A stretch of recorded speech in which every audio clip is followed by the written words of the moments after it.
हमारे साथ जुड़ रहे हैं प्रदीप चौधरी, जो कि एमडी हैं Gemini edibles and fat India limited के, और ऑयल मार्केट के वेटरन हैं। लंबे समय से ऑयल मार्केट की तमाम बारीकियों पर पैनी नज़र रखते हैं।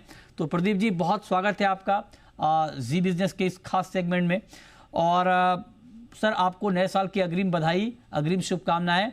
लेकिन पुराने साल में, मतलब जो साल अभी चल रहा है, उसमें खाने के तेल ने आखिर में आके बड़ा परेशान किया। इसके पीछे दो वजह थी, एक तो ड्यूटी हाइक और दूसरी वजह ग्लोबल मार्केट में कीमतों का बढ़ना। तो अगर मैं डायरेक्ट सवाल आपसे पूछूं कि क्या 2025 में खाने के तेल की महंगाई से कुछ राहत मिलेगी, तो आप क्या कहेंगे? नमस्कार मृत्युंजय जी, नमस्कार। मैं ये चीज मानता हूं, और आई थिंक एक दो बारी पहले भी आपसे बात हुई थी, चर्चा हुई थी कि एडिबल ऑयल में मंदी का माहौल नहीं है। कारण उसका सिर्फ एक ही है कि सप्लाई एंड डिमांड टाइट हो रही है। सिर्फ एक ही बहुत बड़ा मंदी का कारण बन सकता है, वो है बायोडीजल में खपत कम होना। जो आज अगर आप देखेंगे, पिछले एक महीने में थोड़ी सी गिरावट आई है बाजारों में। सिर्फ इसी कारण से गिरावट आई है कि ट्रम्प साहब आने वाले हैं जनवरी में एज प्रेसिडेंट ऑफ अमेरिका, कि वो उनका क्या व्यू रहता है बायोफ्यूल्स के बारे में। अगर वो बायोफ्यूल्स के ऊपर जो सब्सिडी है उसको कम कर देंगे, और बायोफ्यूल्स की खपत, जो USA largest consumer of biofuels in the world है, अगर वो कम कर देते हैं तो डेफिनेटली बहुत बड़ी मंदी आ सकती है बाजारों में। लेकिन अगर वो बायोफ्यूल्स बरकरार रखेंगे कंजम्पशन, और जो मैं जो सुन रहा हूँ, अभी ये बात सुन रहा हूँ कि वो लोग ब्लेंडर्स क्रेडिट, जो एक यूएसए में मिलता है, कि जो ब्लेंडर को क्रेडिट मिलता है, जो सब्सिडी मिलती है, उसकी जगह वो प्रोड्यूसर क्रेडिट कर देंगे। इसका मतलब क्या होगा कि जो अमेरिका में बायोफ्यूल बनेगा उसी के ऊपर उनको सब्सिडी मिलेगी। तो वो भी एक तेजी का कारण है, कोई मंदी का कारण नहीं है। और अगर आप ओवरऑल एसएनडी देखेंगे सर, आगे जाते हुए 2025 में भी पाम में कोई प्रोडक्शन की बढ़ोतरी होने वाली नहीं है। सिर्फ एक साउथ अमेरिका क्रॉप्स अच्छे लग रहे हैं इस टाइम पे सोयाबीन के, वो भी अभी क्रॉप बनने में समय है उसमें भी। और आपको मालूम है, सोया तो एक मील सीड है, it is not an oil seed. तो ऐसी लंबी चौड़ी एसएनडी के हिसाब से, मेरे हिसाब से मंदी का तो मेरे को लग नहीं रहा कि 2025 में बहुत मंदी आएगी। आप कह रहे हैं कि आपको नहीं लगता कि 2025 में बहुत मंदी आएगी, तो इसका मतलब क्या समझें? कि तेज़ी आएगी ये मतलब समझें, या कीमतें यहाँ से गिरेंगी नहीं, इसी भाव पर स्टेबल रहेंगी, ये समझें? सर मेरे हिसाब से तेजी आएगी इन भाव से। पहली चीज तो आज की डेट में हम 7-8 रुपए किलो डिस्पैरिटी में काम हो रहा है इंडिया में। जो आज आज का जैसे पाम ऑयल या सोया ऑयल है, जो भी है, तो आज हम रिप्लेसमेंट पैरिटी से नीचे में बिक रहा है माल उल्टा। तो एक तो वो करेक्ट होना जरूरी है, क्योंकि पाइपलाइन काफी भरी हुई थी, लोगों ने बहुत माल लेके रखा हुआ था, ट्रेडर्स लोगों ने, तो वो सब अपना माल हल्का कर रहे हैं, ईयर एंड भी है। और वो तो एक करेक्शन होना जरूरी है। उसके बाद पाम जो है आज लीडर है तेलों में वर्ल्ड में। आज पाम का एक्सपोर्ट 3.5 मिलियन टन महीने का एक्सपोर्ट होता है। और आप देखिए, सोया ऑयल का तेल 6 से 7 लाख टन महीने का एक्सपोर्ट होता है। तो आज कौन सा तेल डायरेक्शन देगा? वो तो पाम ही देगा, क्योंकि पाम सबसे बड़ा तेल है एक्सपोर्ट का।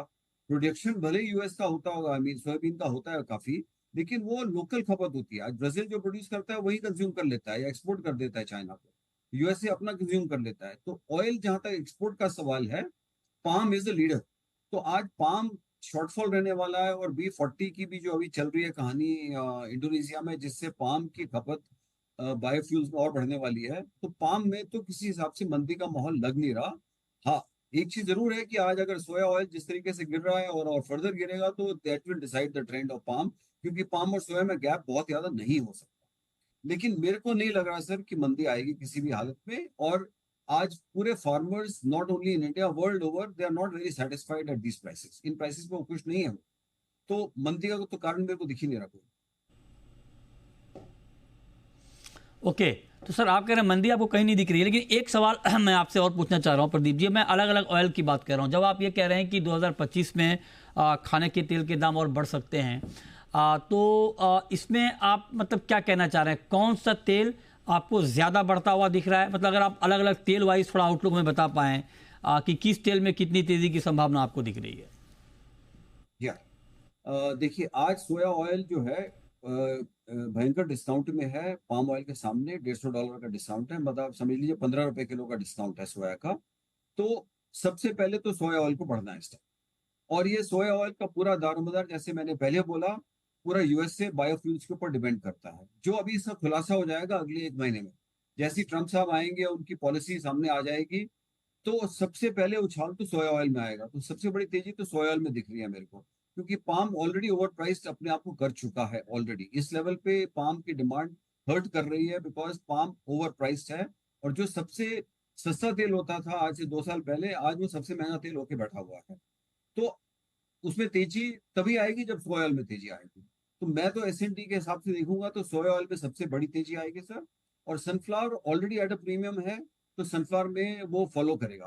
तो आज सोया लीड करेगा, बाकी सब तेल फॉलो करेंगे। सोया लीड करेगा, बाकी सब, मतलब आप कह रहे हैं कि सोया तेल में ज़्यादा तेज़ी आएगी। लेकिन जब आप सोया तेल में ज़्यादा तेज़ी की बात कर रहे हैं, तो मेरे दिमाग में तेल से ज़्यादा सोयाबीन के प्राइस पर मेरी नज़र जा रही है कि तेल के दाम बढ़ने के बावजूद जो है सोयाबीन फार्मर बड़े मुश्किल में है सर। 800-900 रुपये नीचे एमएसपी से सोयाबीन के दाम चल रहे हैं अभी।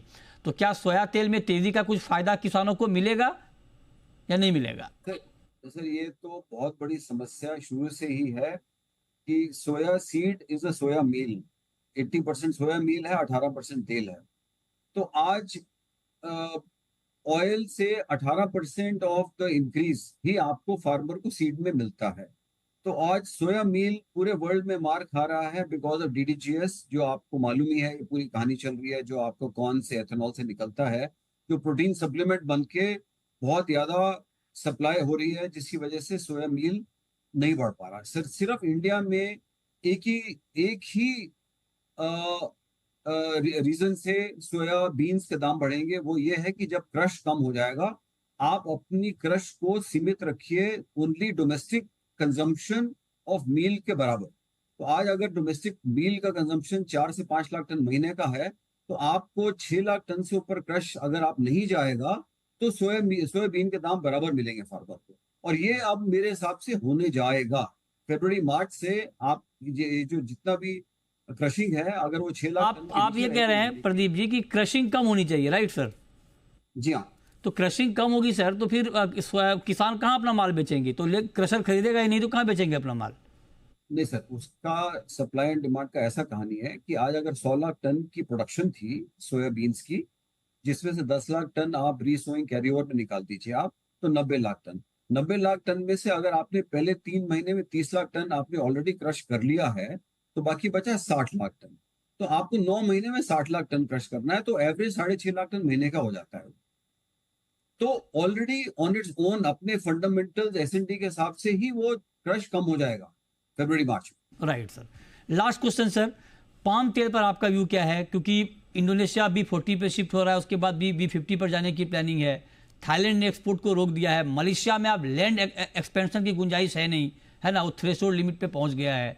तो मतलब यहाँ से बहुत ज़्यादा लैंड बढ़ जाए इसकी कोई गुंजाइश नहीं है। हाँ, प्रोडक्टिविटी बढ़ जाए इसको लेके बात हो सकती है, हालांकि वो भी कितना प्रैक्टिकल है वो कहना बड़ा मुश्किल है। तो पाम तेल का आउटलुक आपका क्या है?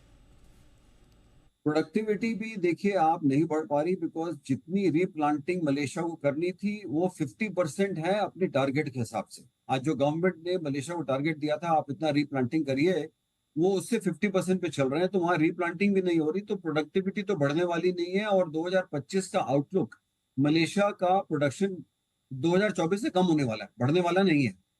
इंडोनेशिया में 1.5 से 2 मिलियन टन बढ़ने वाला है, उतना ही वो बायोडीजल में एक्स्ट्रा खपत हो जाएगा B40 के कारण। और अगर वो B45 B50 में चले गए तो और ज्यादा तेल डाइवर्ट कर देंगे बायोफ्यूल। सर पाम में एक खासियत आपको मैं समझा दूं, ये है कि 80% ऑफ पाम एक्सपोर्ट जो होता है वो रिफाइंड ऑयल के नाम से होता है। रिफाइंड ऑयल होता है, क्रूड पाम ऑयल सिर्फ 20% एक्सपोर्ट होता है, या 25% मैक्सिमम। तो इसका मतलब ये हुआ कि जो कंट्रीज पाम ऑयल इंपोर्ट करती हैं वो और कोई तेल इंपोर्ट कर ही नहीं सकती, क्योंकि रिफाइंड ऑयल लेती हैं वो, उनके पास रिफाइनिंग कैपेसिटी भी नहीं है। और पाम का एक अपना चलन बेकरी में और फ्राइंग में बहुत ज्यादा है, जिसका कोई सब्स्टिट्यूट नहीं है। तो पाम ऑयल का एस&डी सुपर टाइट रहने वाली है, इसमें कोई डाउट नहीं है। हल बट ऑलरेडी जो प्रीमियम बना चुका है, इससे ज्यादा प्रीमियम चला जाए ये भी मुश्किल है। तो इसीलिए मैं सोया में ही अभी इंटरेस्टेड हूँ कि ठीक है सोया ऑयल जो सबसे नीचे है जी, उसको पहले बढ़ना है, और ओके, वो बढ़ेगा। ठीक है। बहुत शुक्रिया प्रदीप जी आपका हमारे साथ जुड़ने के लिए और बहुत डिटेल में एडिबल ऑयल मार्केट पर बात करने के लिए।